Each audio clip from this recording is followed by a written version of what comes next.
Hey YouTube, comment ça va aujourd'hui?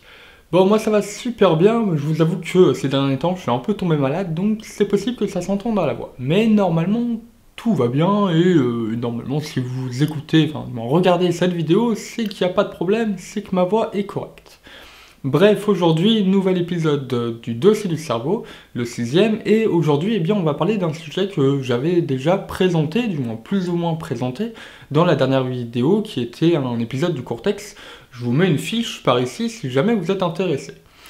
Bref, du coup, quel est le sujet eh bien, de ce sixième épisode du dossier du cerveau? Eh bien, aujourd'hui, on va parler de la spécialisation hémisphérique, c'est-à-dire de la différence entre le cerveau droit et le cerveau gauche. Bref, c'est parti. Alors déjà, pour commencer, posons les bases avec un petit rappel anatomique. Notre cerveau, il est composé de deux hémisphères, l'hémisphère droit et l'hémisphère gauche. Et puis ces deux hémisphères, eh bien, ils sont reliés tous les deux par ce qu'on appelle le corps calleux. Le corps calleux, c'est quoi? Eh bien, c'est un ensemble de fibres qui permet, eh bien, justement, aux deux hémisphères de communiquer entre eux, de s'envoyer de l'information entre eux, etc. Et l'idée eh bien, de la spécialisation hémisphérique, eh bien, c'est que chacun a un peu sa préférence. C'est-à-dire que l'hémisphère droit, il préfère traiter certains stimuli, et puis l'hémisphère gauche, d'autres stimuli. Et puis, bon, évidemment, hein, après, les deux vont communiquer entre eux, mais voilà, chacun a un peu sa préférence. Et c'est ça, justement, du coup, la spécialisation hémisphérique. C'est que le traitement fait par l'un n'est pas fait par l'autre, du moins en partie. Et alors, c'est possible que dans la suite de la vidéo, je n'utilise pas forcément le terme de spécialisation hémisphérique, mais de latéralisation hémisphérique ou ce genre de choses. C'est la même chose, qu'on soit bien d'accord, ça désigne exactement le même processus neurophysiologique, on va dire, derrière, du moins neuroanatomique en l'occurrence. Un bon moyen d'étudier ce qui se passe dans un hémisphère et pas dans l'autre, et l'inverse, c'est d'aller voir ce qui se passe du côté des lésions cérébrales. Pourquoi? Eh bien, parce que une localisation particulière d'une lésion entraîne du coup des dysfonctionnements cognitifs, ou perceptifs, ou n'importe, qui sont spécifiques, et surtout qui sont spécifiques en fonction du coup de si la lésion elle est dans le cerveau droit, ou du moins dans l'hémisphère droit, ou si elle a lieu dans l'hémisphère gauche. Mais du coup, qu'est-ce qu'on observe? Quelles sont les différences, pour être un peu plus français, entre bien les lésions droites et les lésions gauches? Alors déjà, pour commencer, quand on a une lésion droite, eh bien globalement, et je dis bien globalement parce que, évidemment, il y a forcément des cas un peu particuliers, eh bien on se retrouve avec des dysfonctionnements de type visio-spatial. Par contre, à l'inverse, quand on a une lésion gauche, là on se retrouve majoritairement avec des troubles du langage. Autrement dit, eh bien ça signifie que le cerveau droit, il est spécialisé, plus ou moins spécialisé, dans tout ce qui est traitement visuel. Et à l'inverse, du coup, eh bien, le cerveau gauche, lui, il est plutôt spécialisé dans tout ce qui est traitement langagier. Alors évidemment, il n'y a pas que ces deux fonctions-là, mais c'est juste que c'est la principale distinction qu'on retrouve eh bien, dans la neuropsychologie, dans les études qui sont faites justement auprès des patients. Et cette spécialisation hémisphérique, elle a évidemment plein d'autres conséquences, autres que eh bien, les lésions cérébrales, du moins des troubles engendrés en fonction de la localisation d'une lésion. Et on a par exemple plein de conséquences comportementales, même si c'est des choses qui sont extrêmement fines, voilà, c'est quand même important de le noter. Typiquement, un exemple, eh bien, c'est l'expression des émotions sur le visage, du coup. On sait que ça, l'expression des émotions, eh bien, c'est traité par l'hémisphère droit. Voilà, il est spécialisé là-dedans et c'est pas fait par l'hémisphère gauche. Une autre spécialisation qui est importante, du moins une autre distinction qui est importante entre le cerveau droit et le cerveau gauche, eh bien, c'est de la manière dont les deux hémisphères gèrent les muscles de notre corps. Par exemple, eh bien, tout notre corps droit sera géré par le cortex moteur gauche. A l'inverse, par contre, du coup, c'est le cerveau droit qui s'occupe de gérer tout notre corps gauche. Normalement, je ne me suis pas trompé, Et du coup, eh bien, la conséquence à la fois de la spécialisation hémisphérique pour l'expression des émotions, qui est donc du coup gérée par l'hémisphère droit, et le fait que du coup l'hémisphère droit soit spécialisé pour contrôler l'hémicorps, on va dire, gauche, et en l'occurrence également le visage, eh bien cela a différentes conséquences sur notre expression faciale des émotions. Et en l'occurrence, eh bien, on a une expression qui est différente entre la face droite et la face gauche. Et oui, c'est notre face gauche qui exprime plus d'émotions que notre face droite. Et pourquoi? Eh bien, tout simplement parce que comme c'est le cerveau droit qui gère l'expression des émotions, et que le cerveau droit gère la face gauche, eh bien, du coup, le cerveau envoie plus d'informations liées à l'expression des émotions vers la face gauche plutôt que la face droite. Si jamais vous ne me croyez pas, petite expérience, oui, petite expérience. Ça, c'est une magnifique expression émotionnelle du visage. Du coup, cette image, je la coupe en deux, du moins. On est d'accord qu'on parle bien de l'image, hein, pas du visage, parce que c'est mon visage, j'ai pas forcément envie qu'on me coupe la tête en deux, quoique ça pourrait être intéressant pour voir ce qu'il y a dans ma tête. Mais bref, du coup, je coupe l'image en deux, et puis prenons par exemple la face droite. La face droite, eh bien, je vais la dupliquer, et pour reformer le visage, eh bien, j'inverse une des deux faces, et puis je colle les deux. Typiquement, ça donne ça. Et puis, je peux faire la même chose avec la face gauche, et ça donne ça. Vous voyez pas une différence entre les deux images? Et oui, la face gauche, là, eh bien, c'est plus expressif que ma face droite, ici. Et ça, c'est purement une conséquence, c'est bien de la spécialisation hémisphérique. Et alors ça, c'est quelque chose qu'on retrouve chez une grande partie de la population, hein, cet effet-là. Chez environ 90% des droitiers et chez environ 70% des gauchers, c'est en fait tout simplement parce qu'il faut avoir, entre grands guillemets, la même latéralisation, on va dire, que moi, c'est-à-dire langage à gauche, et voilà, tout simplement. Et puis on a d'autres conséquences comportementales autres que l'expression des visages, hein. Et par exemple, hein, des cas assez intéressants, eh bien, c'est la compréhension de l'humour. Et oui, on a des différences entre le cerveau droit et le cerveau gauche. Mais j'ai pas le temps d'en parler, mais si jamais ça vous intéresse, lien en description comme d'habitude de toute façon.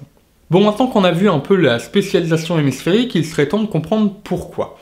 Pourquoi est-ce que, oui, notre cerveau gauche, il s'occupe de tout ce qui est langage et le cerveau droit, tout ce qui est visuel, moi en grande partie. Alors j'ai pas réellement de réponse à cette question, parce que c'est un peu complexe, mais j'ai quand même quelques éléments qui sont très très intéressants. Déjà pour commencer, eh bien, une chose qui est importante, c'est qu'on s'est rendu compte, il y a eu beaucoup d'études là-dessus, que finalement la différence de traitement entre les deux hémisphères ne serait pas tant due au type de stimuli que les deux hémisphères traitent, mais plutôt de la manière dont les deux hémisphères, traitent différemment l'information. Et du coup, en fonction du type de traitement d'un des deux hémisphères, eh bien, cela va engendrer du coup, comme conséquence, un traitement de stimuli qui seront différents de l'autre hémisphère.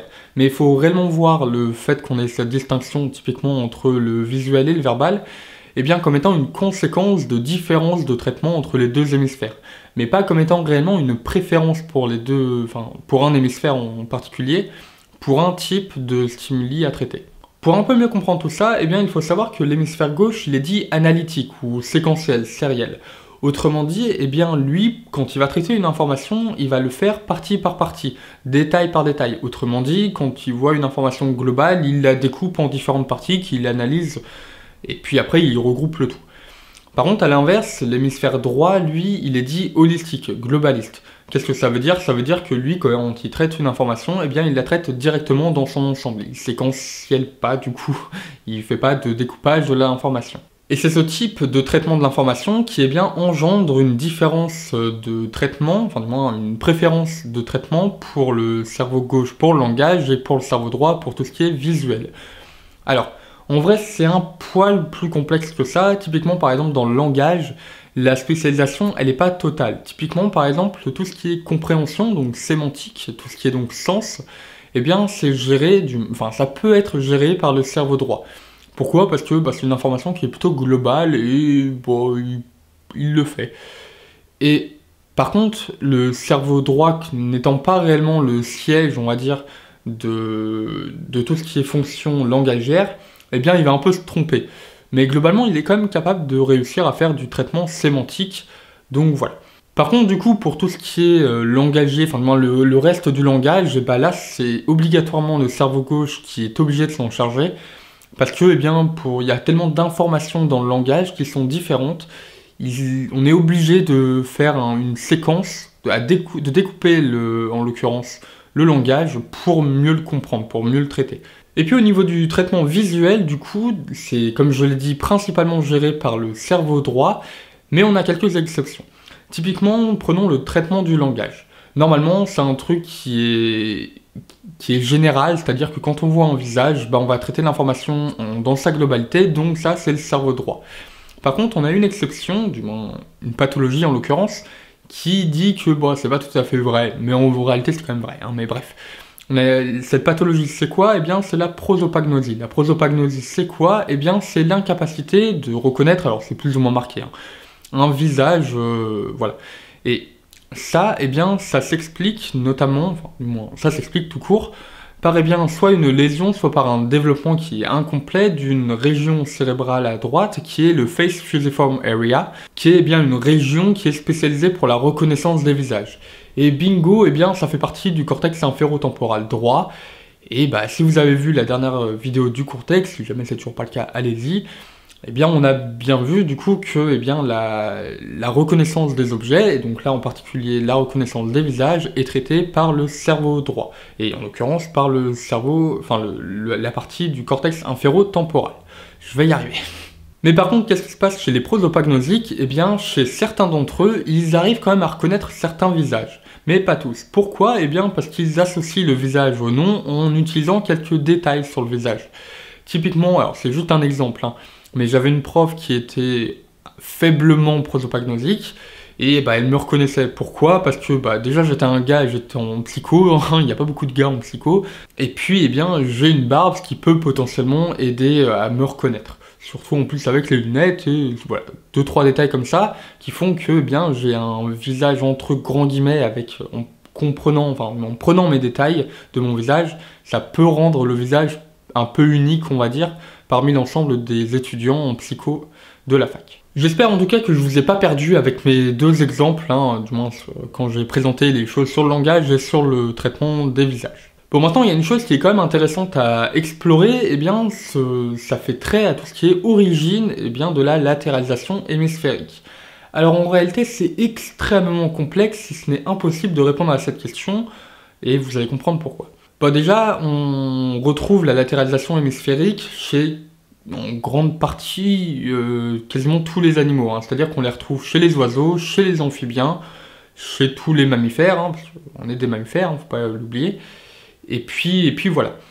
Et du coup, on pense qu'on aurait du coup un ancêtre commun à toutes les espèces qui sont latéralisées, et qui, lui, aurait du coup à un moment donné eu cette latéralisation, l'a gardée parce que c'était un avantage quelconque, et puis du coup l'a retransmis.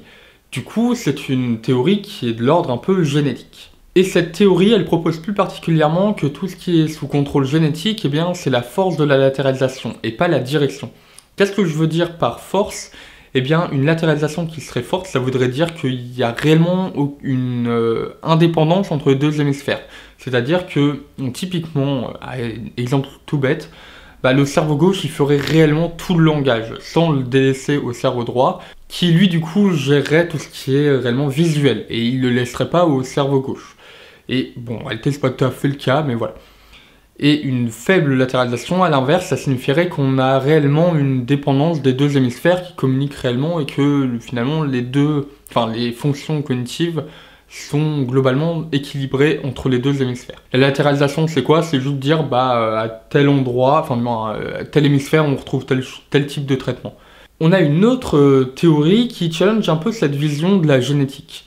En gros, qu'est-ce qu'elle propose? Elle propose que durant le développement du fœtus, notamment durant le 3e trimestre de gestation, donc le dernier, il y aurait une position particulière de la tête du fœtus, globalement du fœtus, qui aurait comme conséquence un développement particulier et asymétrique entre les deux oreilles. Et on aurait du coup un développement qui serait plus fort sur une des deux oreilles. Et cela engendrerait du coup comme conséquence un développement cérébral particulier et du coup asymétrique entre les deux hémisphères. Et ce qui est très intéressant, c'est qu'on retrouve à la naissance une plus forte sensibilité de l'oreille droite. Et du coup, ça s'expliquerait par du coup à la fois un développement qui serait un peu meilleur des structures de l'oreille, du moins selon cette théorie, et que cela engendrerait du coup une conséquence, une latéralisation particulière pour tout ce qui est auditif, et cela engendrerait du coup, comme conséquence, une latéralisation globale, on va dire, de notre cerveau.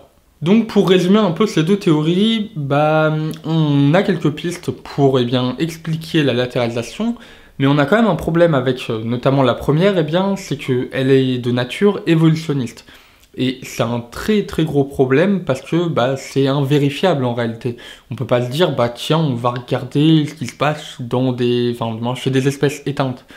Et voilà, c'est un problème. Bon, en réalité, par exemple, là, on a retrouvé un peu cette idée de latéralisation dans des fossiles de trilobites.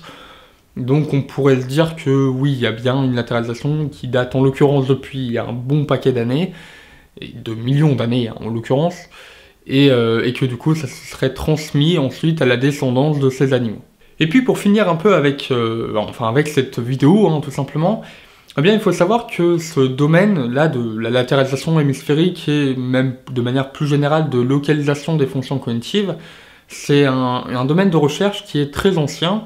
Et par exemple, typiquement, on a commencé, entre grands guillemets, dans les années 1820 avec un médecin allemand, Franz Gall, par ici, à ne pas confondre évidemment avec cette Franz Gall, pour les plus anciens d'entre nous. Mais il y a un problème, c'est que la théorie proposée par Franz Gall, qui était donc la phrénologie, et en gros son idée c'était qu'on pouvait déterminer une personnalité d'un individu à travers les bosses qu'il avait sur le crâne. On pense notamment à la bosse des maths, typiquement. Et le gros problème avec cette théorie, c'est que c'est que du bullshit. Clairement, il s'est planté le monsieur.